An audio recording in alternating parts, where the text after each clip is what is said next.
Hey guys, welcome to another episode of Amber Unfiltered. Today I wanted to give you guys a little bit of a film critique of Fantastic Four First Steps. But before I do that, don't forget to like, comment, and subscribe. Also, if you want to cash at me at Amber Unfiltered Show, that'd be greatly appreciated. So I'm just fresh from the theater. I literally just saw it like an hour ago, if not less. But anyway, maybe not an hour ago, like 2 or 3 hours ago. But anyways, I hope you guys are doing well. I know I haven't really been dropping content like that. I'm in the thick of school right now. Y'all know when I'm in school, I kind of fall off and I kind of go ghost on everybody. It's not deliberate. It's not to be rude or anything like that. I'm just locked in with school, and for me that's a huge priority. And I was like, I don't want to annoy you guys and keep telling you, oh, I'm taking a break, oh, I'm taking a break. I feel like you know me well enough to know if I'm like quiet, I'm usually working on something or I'm caught up with something, and I'll always try to make my way back. Sometimes I'd be like, should I just quit? But I'm like, I actually really have a fun time doing this. I don't know if it's fun for you guys, but hopefully you're enjoying it. I've been trying to come up with some new ideas. I have a little bit of downtime, so I was like, I'm gonna make some videos. But I was like, I really wanted to share this with you guys. Again, anything that I say in this video is not to bash anybody who appeared in the movie, worked on it, or worked in it. These are just my unfiltered thoughts. I tend to have very strong opinions, as you know. I mean, it is called Amber Unfiltered, but I wanted to talk to you guys about this movie because I wanted to just get my thoughts out. I had a good talk with Nick about it, but I also wanted to talk to you guys. Are there any movies that you're looking forward to seeing? For me, there's a movie that I saw and I was like, oh, I'm a little shocked. It's with Leonardo DiCaprio and Tiana Taylor. It has some other really well-known actors in it, and I just can't think of it at the moment, but it's called One Battle After Another. I want to see that. I believe it comes out September 26th. I was like, Tiana doing her big one. Like, I'm seeing her acting more. Like, I knew she was an actress and that was just one of her many talents, but I was like, it looks really, really good. I was like, I'm so intrigued. I don't even know the full extent of the story, but I'm like, I'm hooked. I also want to see Tron Ares, even though Jared Leto is a little problematic, and that's another video for another day, but I really want to see that. It looks really, really good. I saw a different trailer that made me change my mind, and I was like, oh, this looks kind of hard. And I love the throwback to Jeff Bridges' character and that he makes an appearance in that movie. And then 3, last but not least, if you do not know one thing about me, I am an Avatar stan. Like, that is one of my favorite franchises, hands down. I know they're only on the 3rd movie, but it looks so fucking good. I was like, oh my God. I saw the trailer for the first time and I was like, my mouth was hanging. I was like, I know the guy next to me was like, girl, you doing too much. It's just a movie. But I was like I told you guys on my comfort movie video, that movie has literally saved my life. Those films have saved my life. The story has saved my life. Like, art is such a powerful medium. No matter, it's or a powerful tool, I should say, because there's different mediums of art, right? But movies are so powerful. That's the power of storytelling is just incredible. But anyways, I want to get to my review. So I wrote some quick notes. Sorry, I have a freaking kernel stuck in my teeth. I can still feel it. You know when you feel it and you just, I can see clearly through the rain. Y'all know I'm slow a little bit. I'm sorry. You know my attention span be like squirrel. But I also want to just say sorry in advance. I think it's supposed to storm, so hopefully the power doesn't go out. We've had that happen. We've had like crazy flooding here. I don't know what the F is going on. Hopefully you guys are safe and that you're not experiencing that. And if you are, I hope your power and everything like that stays on and that your house stays intact, because that is a very scary position to be in. Fun fact, after my reading that I did last week, we came home and our house was flooded. Okay, maybe not the whole thing. I should probably preface that. So we have a carport. That joint was flooded. It was like almost standing water in there. We had to get that out. The basement was flooded, but it was just like a part of it. It was more like by our back door. And then what else happened? All the power was off. So our poor dog was sitting in the dark. I felt so bad. Like, Nick was freaking out. Like, we were in the dark getting water up at like 12:30 at night. It was crazy. We had such a long day that day. I had worked, performed, and then we went out to eat with our friends and family, and like we didn't get home till like almost 10:30. Some of the side roads that we usually take to go home completely flooded. We saw someone's car just floating in the water. Like, I've never seen it like this. We have lived here for 5 years, and like, bruh. So be safe out there. I'm rooting for you guys. I'm rooting for your safety, for you and your family's safety. So let's get into this fucking review. Let's get into this critique. Sorry, not sorry. I'm back to cussing. I'm sorry. I was trying to be good. I'm gonna try to keep it cute, but if it comes up, I'm sorry. Don't watch the video. Watch something else. I don't know. So for me, I was so excited to see this movie. I'm sorry, I'm getting louder now because I'm excited. But I was so excited to see this movie. I had so much expectation. I heard nothing but good reviews. I hate when I hear really good reviews across the board and then it doesn't live up to the hype. That really blows me as a moviegoer because I am so specific, and I am going into it with not even just as a viewer or moviegoer or an entertainer or spectator. I'm going into it for the art of the storytelling. Like, I'm looking at the storytelling, I'm looking at the costuming. I mean, I'm really analyzing it all. I'm such a analytical person by nature, and I love talking about things and hashing them out, that I was just like, you have got to be fucking kidding me. I actually feel like this movie was a letdown, and I'm about to tell you why. So if I had to rate it, I told my husband in the car, because we always ask each other what we think out of 10 when we first get in a car after we see a movie. I said 6.5, but I'm gonna be real with y'all, it's about a 5.5, and that 0.5 is very generous. Like, again, I'm not trying to shit on them. There were some things I really enjoyed, and then there were some things that I really didn't like. So I think I'm gonna like read the plot, and maybe I'll work through that and then just kind of insert my, you know, notes in there, or my 2 cents in there. I also have some written notes, and I also have this guy, I just read it, this guy wrote an article for Forbes reviewing it, and he kind of had the same thoughts as me, and he actually has a video on his channel, so I'm gonna shout him out. If I can remember, maybe I'll post his a link to his video in the comments, or at least I'll give you his name so if you want to check it out. But I was like, after this video, I'm gonna go check this out because it sounds lit, and it kind of feels like I was on the same wavelength or line of thinking. So I think you know what, I'm gonna start with my notes first, and then we'll kind of segue, and maybe I'll have some notes there. So one of the first things that I was very aware of or noticed right off the rip or off the bat was the lack of chemistry between the cast. That is something that I feel is very important. If you don't have the natural chemistry, I think that the story is going to fall flat and the world will fall flat. Like, it's not going to be as believable for me. Like, they sold it as they were this family, that they were this tight-knit unit before the baby, after the baby, you know, spoiler, there's a baby involved between Reed and Sue. Also, if you have not seen the movie and you plan on seeing it, pause this and come back to it. Let me just say that, because there's going to be tons of spoilers. But I didn't really feel that vibe. It kind of felt like it was more like teams, and then they were a unit together. But then even the unit together wasn't as cohesive. And what I mean by that is it kind of felt like Reed and Sue were one team, and then Ben and Johnny were another. And I was just like, in previous renditions of this, they were much more tighter. It was like the family was like super glued together. And I'm saying that as like an analogy because of how tight that they were. And I read some of the comics. I don't remember any of them, so don't hold me to that. But my dad absolutely loved Fantastic Four. He was a comic book head. He had Iron Man. He had the Avengers. He had Fantastic Four. He had, who's another one? I think he had a lot of Spider-Man too. This man had baskets, like wicker baskets full of comic books. He had boxes. Remember like CDs and DVDs? He had boxes of CDs, DVDs, VHS tapes, and comic books. One thing that man did not play about was his art, and I'm very much like that too. But the cast was just lacking. Like, even with Pedro Pascal, who played Reed Richards, and Vanessa Kirby, who I'm not familiar with, played Sue Storm, there wasn't even, the chemistry wasn't believable to me. Like, I was like, you're a husband and wife, you're saving the world together, so it's like you're doing business / work together, and you have, you know, a family, even though it's not the most conventional family, because one is his brother-in-law and one is his best friend, but they all have formed this team, this bond together. I just was not believing it, that the love scenes or like the romantic scenes weren't selling. Like, when they would kiss, it just fell flat, just the way that they were interacting. And I was mostly confused too when the movie opened. It opens with her revealing her pregnancy to her husband. She's like sitting on the toilet, TMI, waiting for the pregnancy test to let her know if she's pregnant or not. Her voice starts off very low, and then it gets very husky. And I was like so confused by that, because I was like, if you're going to choose a dialect, I think you need to stick with one. I know there's a such thing as like tone and intonation, but it was not giving. I was like so confused. I was like thrown off by that. I was like, okay. But the chemistry between the cast was just not there. And then you have your brother-in-law living in the house with you. Reed and Johnny were interacting, but it felt like they were just reading lines off a script, honestly, or off a page. Like, it didn't really leap to me. Like, it didn't really feel genuine, like a family. Like, I have different families. I have, you know, I told you guys I'm adopted. I have my biological family, and I have my in-laws, and then I have family through friends and other people, family friends and things like that. And I think that family can look different across the board. It doesn't just have to be, you know, biological or blood or anything like that. I think it can have many different faces, and it can look different in so many ways, but it was just lacking so badly for me. Even, I don't know, that was like the main part that I was just like, I was having a hard time really believing the story. Like, when I go to the movies, I want to immerse myself in the world. I've told you guys this before. I want to feel like I'm not in the movie theater. I want to feel like I'm in that world. Like, if a director, a writer, an actor, a team of creatives is doing such a great job, I'll probably forget where I'm at. True story.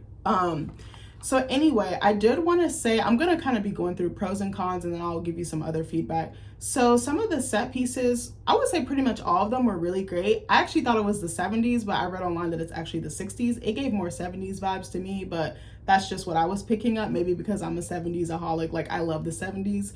If I could just revamp my closet, I would totally go 70s. Like, I mean, I have the hair for it. I just need the clothes to match. But yeah, the costuming was very, very good as well. Like, it gave like very retro. It was very fitting to that time, even though this is technically like a multiverse world or situation. They did a really good job of making it like giving that vintage feel. I think they did a really good job with that. And I noticed with certain shots, you could see like the film strip, like the edge of it, it gave like that burnt like ember feel, like, you know, like where the edges are kind of like blurred or they're like blacked out. Like, it kind of gives you like that black and white aesthetic. I really love that. Even some of the shots that they chose, it kind of gave like Polaroid, like, again, very vintage, very retro. I absolutely adore that. I love anything vintage or old. I don't have a lot of vintage stuff myself. I have little things that are vintage. Like, I have a record player, bell bottoms, like very specific things, but not everything. You know, I kind of like mixing old with new. Like, an example, our house was built in the 60s, but it kind of has like a 70s aesthetic a little bit in certain ways, but I kind of love it because it gives it that charm, that character, you know? Okay, so what else was I gonna say?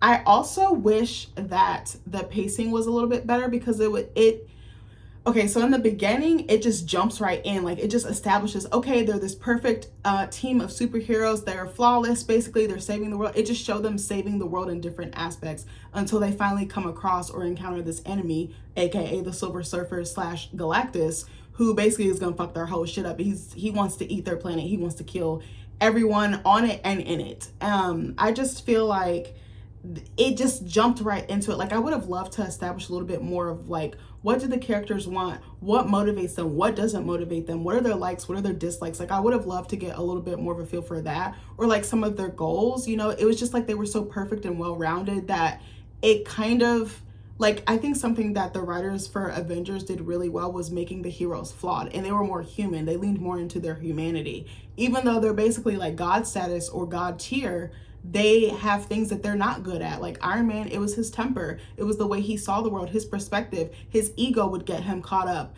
But then he had a heart of gold. He literally put his life on the line and did save Earth, and did in turn save his daughter and his wife's life and his friends that he loved and that he worked on this great team with.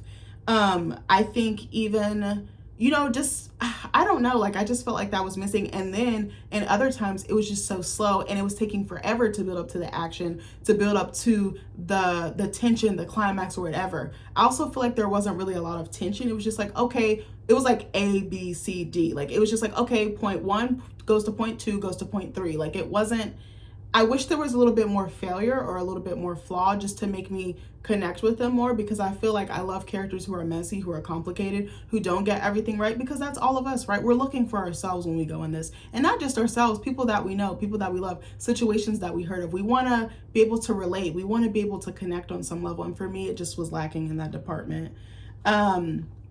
Okay, I do feel like there was a lot of dialogue, and that kind of bores me because I want action, sometimes which are not saying, I feel like can drive a story forward, or, you know, more subtle nuances, I really feel like, or complexities.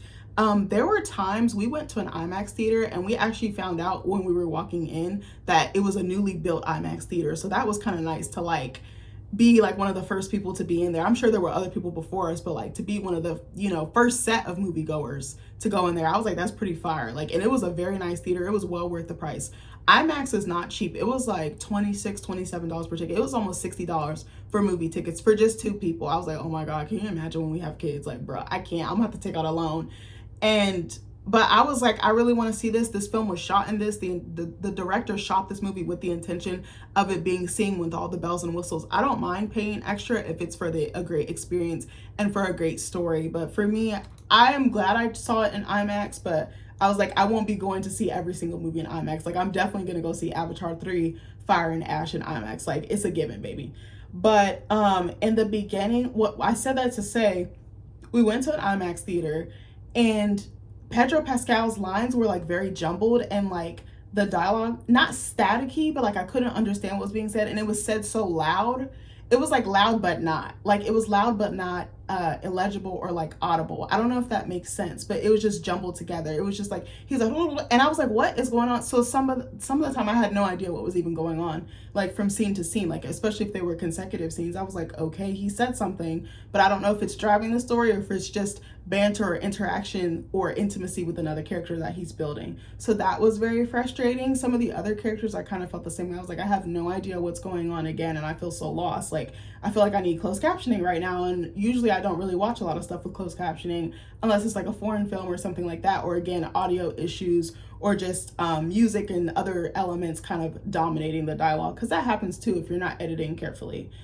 I do want to say that none of the characters really resonated with me except for Silver Surfer, which is so crazy because she was kind of like an antagonist, or I would say she was more like an adversary that turned into a hero or heroine later on. Like, I don't know, her story arc was so beautiful. It was so beautifully acted. I think that Julia Garner was the best thing about this movie, to be quite honest with you. Her performance was phenomenal. It didn't really surprise me that she knocked it out of the park because she's a very strong actress. She has very good instincts. She can play anyone at any time. I love the versatility that she chooses in her projects. I love the fact that they made Silver Surfer a woman. At first, I was like, I don't know how I feel about this because I'm so used to him, you know, Silver Surfer being a man, and that's all I've seen growing up, and that was predominantly in the comics. My husband was the one who told me that Silver Surfer actually was female in one of the comics, but then they kind of converted him back to a man. But I think she did such a great job that it kind of almost went over your head. But I love the vulnerability that she played the Silver Surfer with. I love that the Silver Surfer had like a moral dilemma and it got to her, and that Johnny was able to pull her humanity out of her. Like, I don't want to spoil it too much on that aspect, but I also love that they showed her transition from human to the Silver Surfer. I thought that that was a very interesting and clever creative choice, and I loved how Julia played her. I loved how at first she was like this big badass, like, we're about to come fuck up your whole shit, we're about to take your planet, like, it's over for you, chop chop, like, you gotta go, like. But then she kind of had a change of heart and she made the ultimate sacrifice. I think at the beginning of her arc she made a huge sacrifice, but then at the end of the movie she makes the ultimate sacrifice, which showed that she did have a heart and that she wasn't necessarily evil. She was just doing someone else's will to keep her family safe. And I think that's something that a lot of women, especially mothers, can relate to. Any parent, but especially a mother. I think the connection between a mother and child is completely different from a father and child. Not that they're loved or anything less. It's just a mother with a child, that bond is so, like, you cannot break that. It's unbreakable. It's like, it's so cemented. Like, I don't know how to explain it. But I just absolutely adored her in this. I think she killed it, and I was pleasantly surprised. I was like, put her back on the screen. Like, I want to see more of her. I want to say that the world wasn't entirely believable, even though the set pieces and costuming were, and like some of just like the vintage aspects, like the black and white TV, the like, you know, the like teleprompter, and like the, I don't know, there's certain scenes that you would kind of get what I meant by that, but I feel like the world was not believable. Like, I felt like I was at the movies. Like, I don't know if that makes sense. It just felt like a big blockbuster that, you know, just come on in. Like, you know, it wasn't immersive to me. Like, I found it very difficult to connect with a lot of elements of this. I feel like some of the characters' decisions weren't clear, and some of their behavior was just like not realistic or not believable. Like, okay, something that really pissed me off real bad was the end, because I'm like, you're about to lose your fucking baby. Like, your baby, this alien, this cosmic being wants to take your fucking kid. Like, I wish Pedro Pascal had showed more emotional range. Like, you're about to lose it all. Your child is the beginning and the end of your universe, like, besides your spouse. And I was just like, he was just very like nonchalant. Like, Galactus had his baby and he was just like, oh, okay. It took his wife yelling at him and like basically dying by using her powers to the maximum capacity for him to be like, oh shit, I should probably go grab my baby. And I also felt like Johnny and Ben cared more about his son than he did. And I was just like, what the fuck? Like, if someone comes from mine, like, all bets are off, baby. I'm going to jail. Like, I said that, I told Nick in the car, I said, I feel like I would have been like Neytiri in Avatar 2. When Ateum was murdered and she went back on that ship and fucked everybody up with that arrow and bow, that would have been me. Neytiri, I was like, I still remember when I was in the theater and I watched that scene. I was like, she's about to go tear everybody's ass up on that ship because her baby is gone. Like, I feel like I didn't even really feel that fully from Vanessa Kirby. Like, I felt it, and she was pushing herself to try to save her baby and doing the maximum, like going beyond her capacity and stretching herself beyond her limit. But I still didn't feel that urgency. I still didn't feel that, like, oh my God, like crying or just emotional or just stressed, like chaos, you know, or distressed. I was like, I wish I saw more of that. I wanted more emotion out of their performances. I think that's why I was like, this isn't believable, because they don't even seem scary. It just seems like, okay, well, we're gonna get our son, and like Galactus is gonna go to hell, basically. He's gonna go to a black hole. Like, it's fine. It's fine. I was just like, girl, what? Okay, see, I was gonna read the plot, but I think I'm not gonna do that, because this is gonna be like a long ass fucking video. Okay, there was one part that pissed me off so bad. I mean, there was a couple parts. So towards the nearing towards the third act, I guess you could call it the third act, they come, okay, so Galactus is like this cosmic being, and he basically he eats planets to basically survive, because he has so much energy, and he's huge, like he's massive, right? So he sent Silver Surfer basically to be like the harbinger or messenger of death, and was like, hey, I'm about to come fuck your whole shit up. Give me the baby, because he has all this power that can feed this massive hunger, or I'm gonna still kill everyone and your planet. And they're like, no, we're not giving up the baby. So Reed comes up with this stupid ass plan to basically, what was it? He's gonna make a teleportation system across the world with these bridges that will like move the planet, move Earth 828, which is what their planet is called. It's not the regular standard Earth we're on now. I was like, that is the dumbest fucking thing I've ever had. I'm like, do you know what type of effort it would take to move a planet? I was like, who wrote this stupid shit? Like, I was so mad. I was like, that doesn't even make sense. That's what I'm talking about. It wasn't believable. I was sitting in the theater like, bitch, are you serious? And even like, I was getting bored because some of the pacing and just some of the decisions. I was like, you know, when you're in a movie and you're like, all right, so maybe about an hour and 15 went by, so I probably got 40 minutes left. Like, I saw the guy next to me look at his like Apple Watch or whatever, and I was like, bro, I really want to get out my phone so I can see how long I've been sitting in here and how much longer I have to suffer, bitch. Okay, maybe not suffer, but you know what I mean. I was just like, girl, like, this doesn't make sense. I also was not completely sold on Vanessa Kirby's performance as Sue Storm. I told my husband, I was like, I think with the casting, it wasn't that great in some aspects. I'm not even sure if I believe Pedro Pascal as Reed Richard. He had a very one-note performance to me. I know he's a great actor and he can do a lot of characters, and he does have range in other roles, but I do think directing, writing, and acting, and how you know, prepare for a performance, does make a difference. If you have very little time, then you can't build that chemistry with the rest of your castmates. You can't, you know, make the characters more three-dimensional, if that makes sense, or more rounded and more complex and layered. I'm not familiar with Vanessa Kirby. I feel like I might have heard the name before, but I feel like she was always trying to do like the sexy Hollywood starlet pat, like the, you know, like having her mouth kind of open and just like sexy, like smiles. Remember when Tyra Banks would say that? Like, I was just like, what is she doing? Like, that's not adding to the performance for me. Like, it wasn't believable. Like, they just had, like, it was so flat. I was like, I want to feel, like, if you're going to show an already established, like, / already married couple, I think the love or the foundation needs to be there. And some couples show love in different ways, right? I do understand that, but it just wasn't adding. But that part when he was like, I'm gonna move the planet, and then just when they were about to like blast off and the plane was about to go, I don't know why I did a check mark. I don't know why I did that. Just as they thought they were like in the clear, Silver Surfer came and fucked their whole shit up, and I was like, I could have seen that coming. I also think that it was very predictable at times, and I was just like, okay, so how are they gonna get out of this? I do feel like what was in the trailer didn't map to what the actual film was. And I'm not trying to shit on anybody, because I know trailers are like, they're like appetizers. They're just supposed to like whet or satiate your appetite, but just enough to make you hungry for more, you know, like, but I was just like, okay. And then I thought it was kind of stupid that they basically made this huge ass being want a baby. I was like, why would you give that much onus and power to a baby? Like, that doesn't make sense. Like, I know that they're both like powerful because of the radiation and everything and their trip to space, but I thought that was not believable. And then there was a scene at the end where he uses his powers, and I was just like, that's so stupid, because they were saying that he was like a regular human, and then it took Galactus telling them that basically their baby was like a god, pretty much. And I also want to say that I actually enjoyed How to Train Your Dragon more because of the cinematography, the score, it just lined up. I will say that the score in Fantastic Four First Steps is actually really good. It has like that energy and they mapped it really well to a lot of the scenes. But I think what really stood out to me about How to Train Your Dragon was actually the cinematography, because there were some really beautiful sequences, especially when he was learning to fly and like mastering his flying. There was a scene where he was flying with Toothless, and he was like, it was like the scenery around them was so beautiful, and then just the sprightliness, the youthfulness, and just like the peace and tranquility that came from that scene. Like, it was so gorgeous. And then when he's flying with Astrid and showing her that Toothless is actually harmless, like he's not this demonic dragon basically, or he's not like this evil dragon, like he's actually a sweetheart.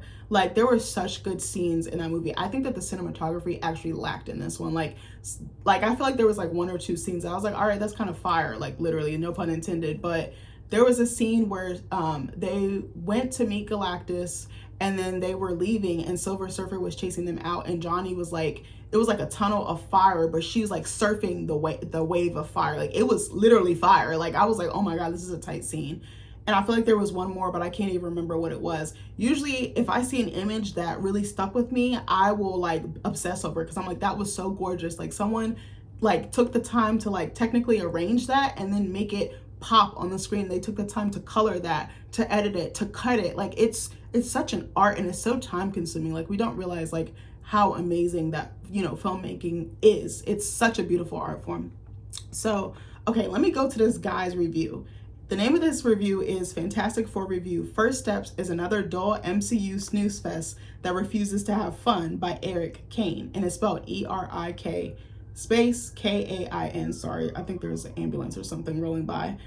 So, okay, I'm trying to see. He said, okay, I'm going to read you part of this. I'm going to read you bits of this, and then I might analyze it. So he said, so many pieces worked really well in Marvel's latest MCU film that it's almost a shame to give this one a thumbs down, but here we are. The script, dearest readers, the script is to blame, as is so often the case. In Fantastic Four First Steps, things happen, and then other things happen, and then there's a conflict that is quickly resolved with little to no ingenuity or effort on the part of the good guys, and they win, and the bad guys lose. The end. Literally, how I said, it's just 1, 2, 3. Like, there's no there's build up, but it's not engaging. It doesn't suck you in. It doesn't make you like, oh my God, I'm biting my nails. Like, one thing I feel like How to Train Your Dragon did well is establish the tension. I feel like Blink Twice did that. I even feel like Gladiator 2 did that, and Gladiator 2 was not my favorite movie. But yeah, I don't know. Also, I want to add, sidebar, I don't feel like Joseph Quinn was the right actor for this movie, and he's a very talented actor. I'm a huge fan of his. If you did not know, you know now. I think that he was wrongly cast. First of all, I didn't like the haircut. I didn't like the color that they chose for his hair. Johnny was like this hot shot. He was like this playboy. He was literally a hothead. That's why he caught on fire. And he was so soft in this movie. I don't think there's anything with a soft performance from a male actor, but it just wasn't selling. And then it was kind of like he was like a pest in Reed's ear. Like, Reed never wanted to hear him out. Johnny was always trying to prove himself or get some type of acceptance, and I didn't really like that. They kind of treated Johnny as a joke in this movie, and I didn't like that. And I also feel like there was no depth and there was no chemistry. Like, you have your brother-in-law living in your house and working with you to save Earth every single day, and you mean to tell me there wasn't more familial bonding or connection? Like, it was just falling flat for me. So, okay, let me see what else. Yes, and this author says that there is no real tension in this movie, either between the core characters or between our heroes and villains. There really isn't. Like, there is, but it's so subtle. It's like so simple. It's like A plus B equals C. Like, it's not layered. It's not complex. It's not interesting enough, like, for me. And he's saying the same thing about Superman. Okay, so let me see. Yes, so he said the best thing about First Steps is the aesthetic, which I agree. He said it's far and away my favorite part of this film, and that's a problem because as much as I do enjoy a solid retro futuristic aesthetic, it's not enough to make a mediocre movie worth watching. Sorry, I can't talk. This is all style over substance, and I definitely agree with that. Like, as much as I love the retro aesthetic, I think that it was like expected. Like, I wish it was more, again, layered. Like, I wish it wasn't just so easy to guess or easy to like, not predict. What am I trying to say? Like, it was like, okay, they're in the retro era. Like, it wasn't like an easing into it or pulling me in to make me drawn into the character's world and the dilemma that they're up against or the threat that they're up against. I don't know how to explain it, but if you see it, I think you'll understand what I mean. Okay, so hold on, let me see. Okay, so yes, So it says we're introduced to our heroes 4 years after their big space trip that resulted in superpowers thanks to genetic modification. Like Superman, again, we don't get an origin story, just some exposition to help us get into the story quickly. Like Superman, we quickly move past all the humdrum of daily life into a conflict where the very world and survival of the human race is at stake. Like Superman, this drains the movie of all tension. And I definitely agree with that. Like, I was so mad. So they showed them going into their first space trip where they stumble across the radiation and get their powers, and they're just like doing a voiceover with dialogue that and like sound or like music that makes you, you know, put two and two together to realize, oh shit, like they're in trouble, then they gain these powers and they survive, kind of like the Hulk did with his radiation. But I was like, I would have loved some visuals with that. Like, I love visuals. Like, I'm not a visual artist by any means, but I love seeing it. I have such a deep reverence and respect for it, but they just kind of glazed over it. Like, and I told you, like, they just start off with them just doing all these missions, saving everyone, being adored by the public. It's like they are put up on this pedestal, but then they're taken down later on. But it's just like they're celebrated. They're so perfect. There's nothing wrong with them. Like, everyone worships the ground that they walk on. And I wish it was a little more layered, you know? I wish they showed more flaws and not just them being so perfect and hitting all, you know, their marks, basically, getting 10s across the board. So I'm so weak. He said, I'm going to keep shouting this at Hollywood over and over again. If every superhero movie involves saving the world, pretty soon audiences tune it out because it becomes so very, very obvious that the good guys will win and the world will be saved. That's definitely what it was giving. Like, it just was like point A to point B to point C, the end. And I was like, it's missing it for me. Okay, let me see. Let me see if there's anything else. Sorry, there's more at the end. I have my laptop. That's why I'm looking down. Okay. Okay, hold on.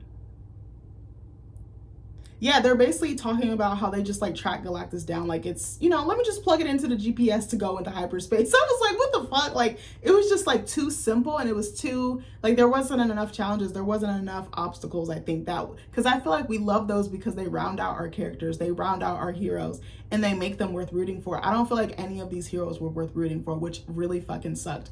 I did like the arc between Johnny and Silver Surfer. I actually really love that. I don't want to give too much away, but it was a very interesting take, and I absolutely love that part. Honestly, I just wanted to see Silver Surfer. I was like, I don't want to see anybody fucking else. Also, I could not get over Vanessa Kirby's wig. I just kept looking. I was like, bitch, I cannot see your edges, or I see your edges and it's not, the colors, the consonants are not meeting, as Jesse Wu would say. I was like, I'm so distracted. Like, if I see something that looks off, I'm just like focused on it, okay? Like, it annoys me. Okay, I'm trying to see what else.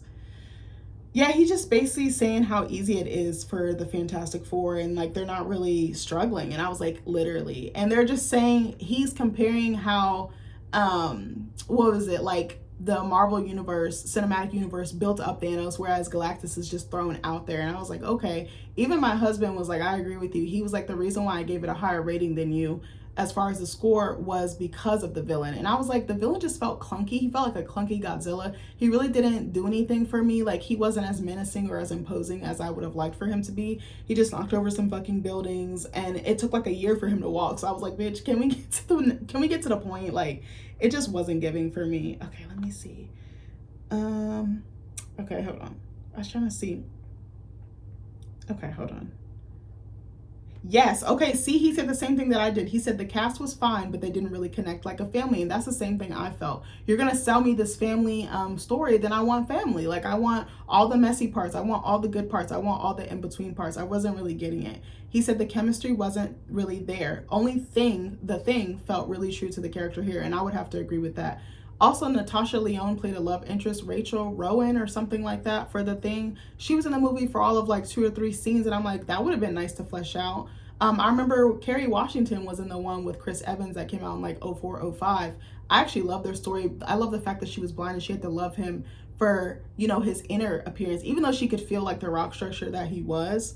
But I don't know, Natasha Lyonne's performance didn't really sell me. Like, she was kind of awkward. Like, she was making these really weird faces like she was sucking on a lemon. I was like, girl, what's going on? And my husband was like, look at her hair. I was like, I know. I mean, she doesn't look bad with it, but it was just like, okay. Actually, I think we saw her in a trailer for something else, and then we saw her in the actual movie. So I love this part at the end. I want to read this, and I'm trying to hurry up because I hope I don't run out of fucking storage. So the author says, I always ask myself these questions after I see a film these days. First, would I watch it again? Second, would I recommend others to go see it in the theaters? Or if not, when it comes to streaming? The answer to the first question is no. I would definitely agree. I have no reason or desire to watch First Steps again. It's not funny enough or exciting enough or unique enough or well written enough to watch more than once. I would also not recommend you see this in theaters simply because even while it looks good, there is very little that warrants a trip to the big screen. Definitely give it a watch when it lands on Disney Plus because it's an okay superhero movie with a cool aesthetic and decent performances from its leads. Disagree. But you're not missing anything by waiting a couple of months. Fantastic Four: First Steps may be one of the best Marvel Cinematic Universe films we've seen over the past few years, but this says more about the low bar Marvel and Disney have set than it does about the quality of this movie, and I definitely agree with that. And then he has a little blurb about superhero fatigue. He said, it's possible I'm suffering from superhero fatigue, but I'd like to offer an alternative diagnosis. I'm suffering from superhero formula fatigue. Agree with that as well. These movies aren't doing enough to surprise and delight us anymore. They're falling back on cheap tricks. Okay, hold on. First Steps has a very similar vibe to Superman, the all feel good, let's come together and to stop the bad guy stuff, but in the most generic, puerile way possible. It makes whatever our superheroes do feel much super when the public just sort of echoes whatever the writers want them to about our heroes. Both films are also deeply formulaic and dull. Agree. Things happen, our heroes react, a potentially world-ending crisis is easily averted, and everything is wrapped up in time for dinner. Definitely agree about this film. There is no friction, no tension between characters beyond brief, surface-level disagreements. There are no consequences for our heroes' actions. Exactly. I want to add to that. There was a scene where Sue Storm gave a speech because everyone was like, why won't you just give up your baby to Galactus to save the rest of us? And she's like, we're a family. We'll figure this out together. And I was like, that's not realistic because none of them have superpowers. Like, you're too busy saving them. They can't save you. Like, I was like, bitch, what the fuck? Like, it was so stupid. She was like in her she was like in her nightgown or like her pajamas with like a trench coat on holding her baby. Like, this is my baby. The one that, you guys want me to kill and like give to this super human being or like a galactic being. And I was just like, this is so dumb. Like, I hate when they like use speeches and dialogues to like motivate people and then the crowd just starts clapping, then the rest of the gang comes out, and I'm just like, that was so dumb. Like, it wasn't even believable.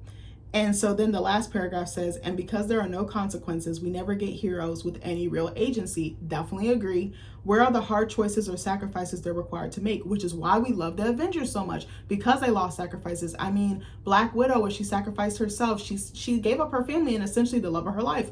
Bruce Banner, all the other guys lost things as well. Everybody lost something. Ant-Man potentially lost his family. Hawkeye lost his family. So the stakes were high. Like, we were rooting for them. We wanted them to get back their lives, to get back the peace of mind, the love, the connection that they had, the humanity that they had.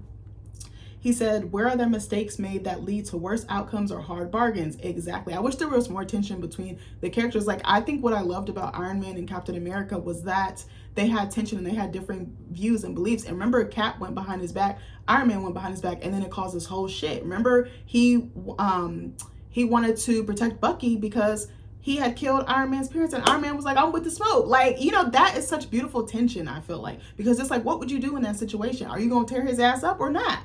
It says, things just happen. That's it. That's the script.